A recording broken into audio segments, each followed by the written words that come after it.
वासु पर बहुत ज्यादा गुस्सा आ रहा था, क्योंकि उसे लग रहा था कि वासु के कारण ही आज उसकी यह हालत हुई थी। मैं जो चाहता था वो नहीं पा सका, तो मैं तुम्हें भी वो पाने नहीं दूंगा जो तू चाहता है। तेरे लिए वो मणि पाना सबसे जरूरी है ना।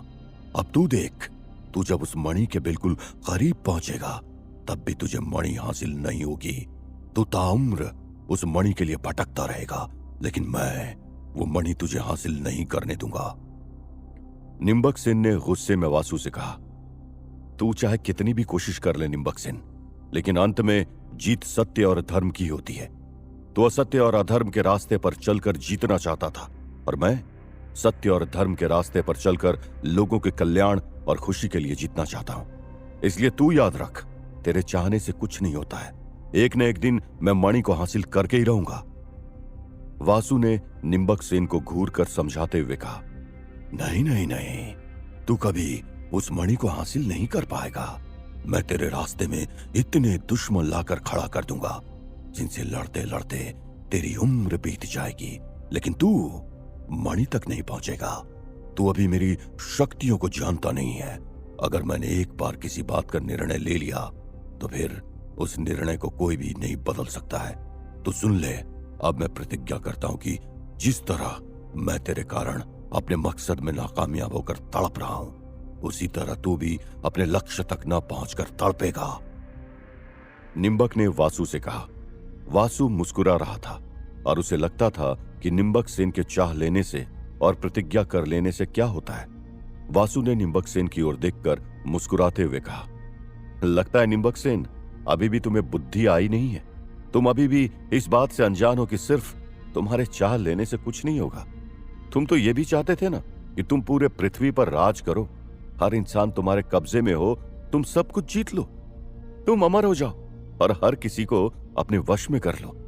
ये सब तुम चाहते थे ना। आज देखो, तुम कुछ भी नहीं पा सके।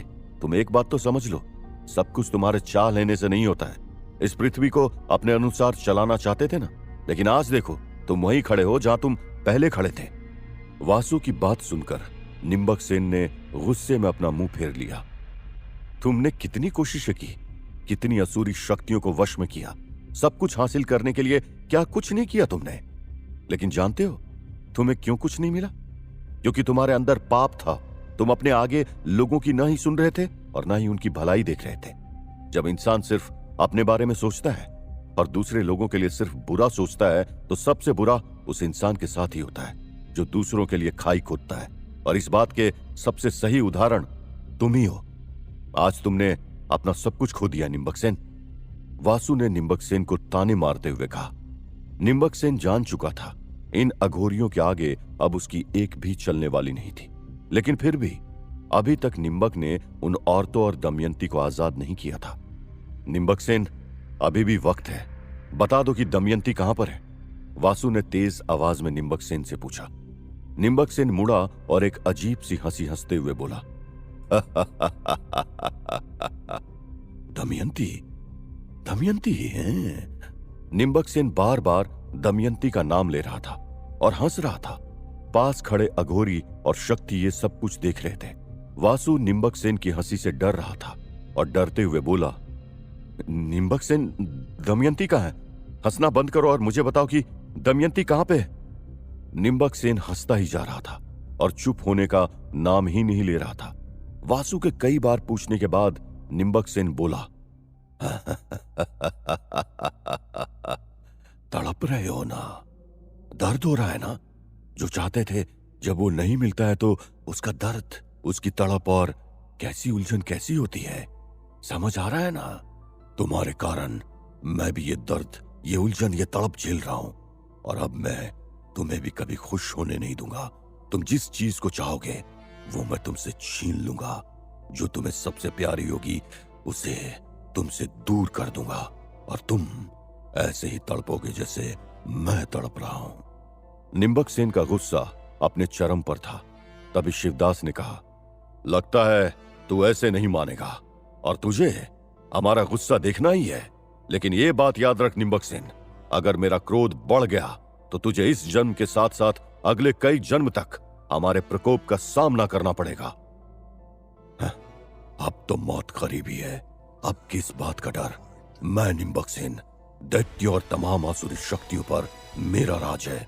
मैं ब्रह्मांड को भी हिला सकता हूँ और मेरी तमाम आसुरी शक्तियों को ब्रह्मा, विष्णु और महेश से वरदान प्राप्त है और ये सारी दैत्य शक्तियां मेरे कब्जे में है।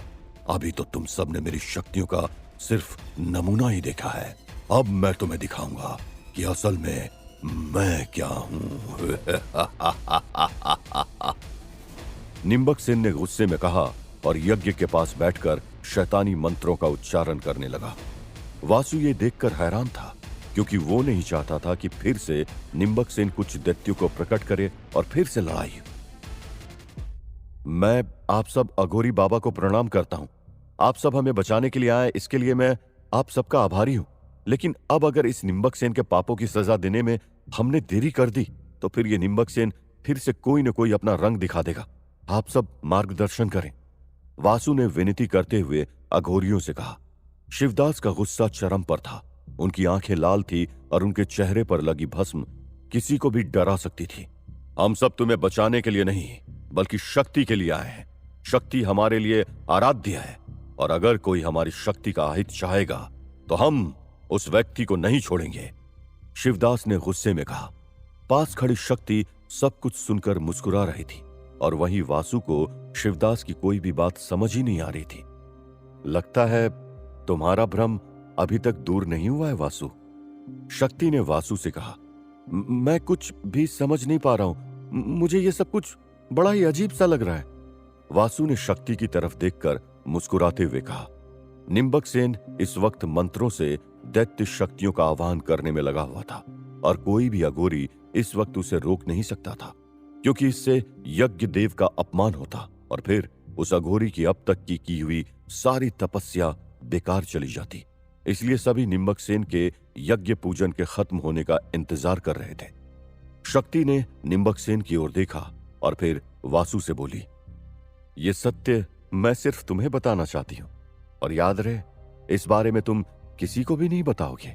अगर तुमने इस सत्य को किसी से बताया तो वो दिव्य शक्तियों का अपमान होगा और एक बार दिव्य शक्तियां तुमसे रूठ गई तो फिर तुम्हारी जिंदगी में कष्ट के सिवाय कुछ भी नहीं बचेगा और तुम्हारी जिंदगी से रस गायब हो जाएगा। वासु सत्य को सुनने के लिए बेताब था और वो जानना चाहता था कि आखिर ऐसा कौन सा सत्य था जो शक्ति उसे बताना चाहती थी।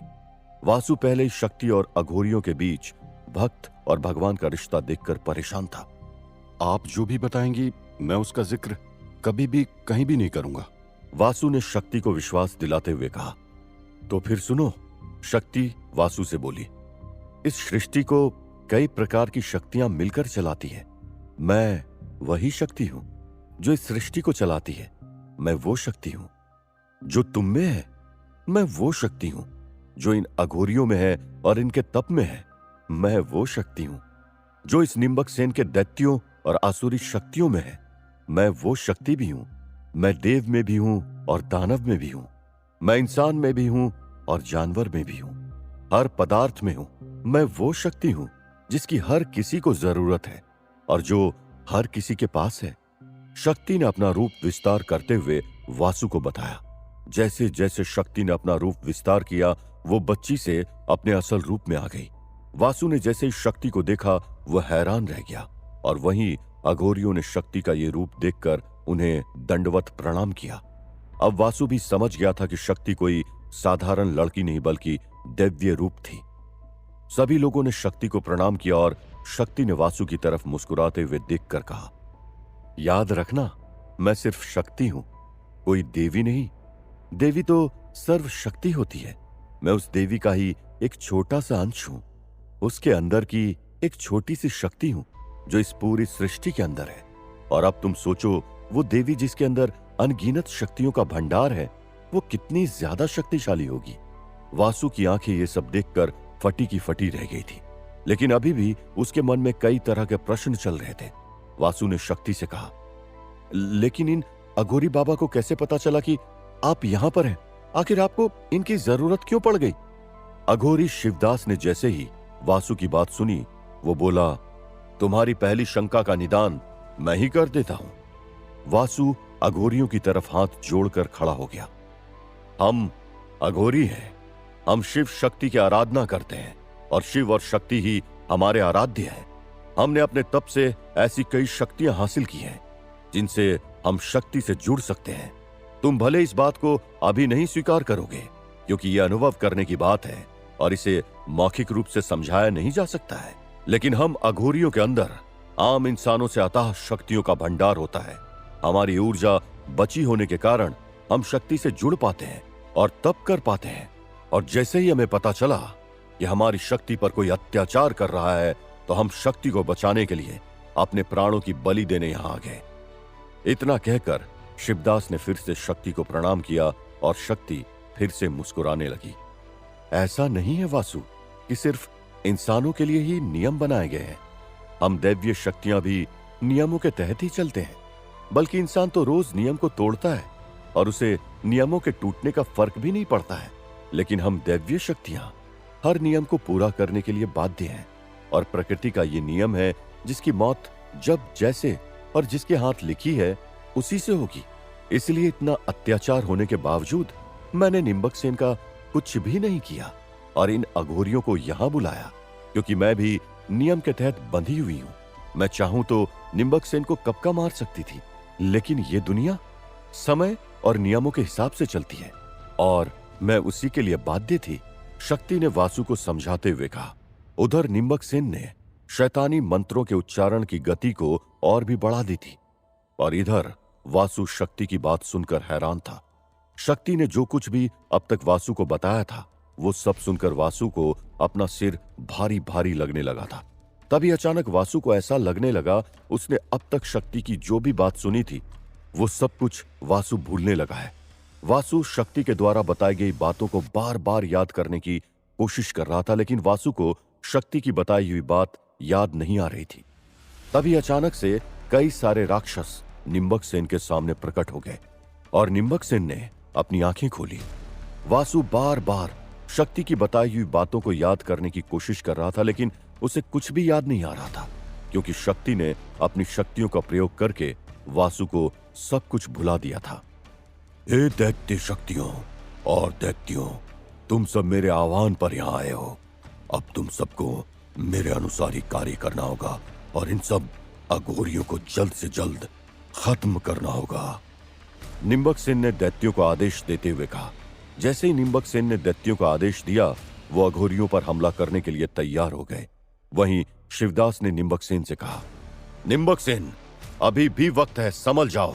हम तुम्हें अंतिम चेतावनी देते हैं, लेकिन अगर तुमने हमारी बात नहीं मानी तो फिर इस युद्ध का परिणाम बहुत बुरा होगा।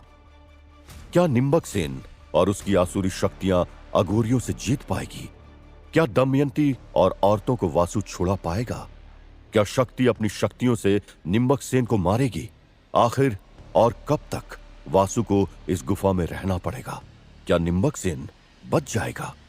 जानने के लिए सुनते रहिए श्रापित राजकुमार, सिर्फ